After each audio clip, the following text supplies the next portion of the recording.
trial of Ms. Hill and issues about motive and so forth and the possible commission of crimes are not what this inquiry is about. It is about her contact, if any, with the juror and what she said. Thank you for joining us tonight. I'm Tessa Spencer. And I'm Katie Soul. First at 6, a clear warning by the newly appointed judge in the Alex Murdaugh murder case. Retired State Supreme Court Justice Jean Toal sternly said this retrial hearing will be under strict rules, and they're hers. Our Ann Emerson was in Columbia for the hearing. Justice Toal set up today saying that there were 4 major points that she was going to be looking at before the retrial hearing could take place.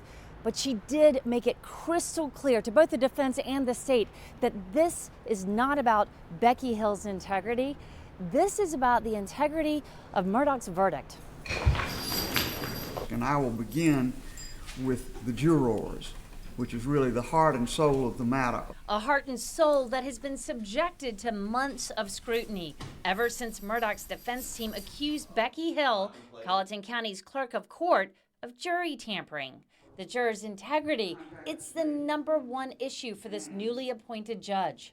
I would hate for there to be any mechanism for somebody to backtrace to who was juror number 9. Because I know the public has very firm opinions about this matter, and I wouldn't want that person to be subject to any kind of public scrutiny. For now, only the 12 jurors who decided the verdict and Becky Hill will be on the witness list. Other potential witnesses put up by the defense won't be called. That means Judge Clifton Newman won't take the stand, or the infamous egg lady juror who was dismissed just before the end of the trial. Toal also shut down efforts to attack Becky Hill's credibility in this hearing. I don't think it's necessary, nor do I think it's proper, to explore each and every impropriety alleged to have been committed by the clerk. The other big question decided was the legal standard for this case. The threshold, are we entitled to evidentiary hearing? The law is crystal clear that we are.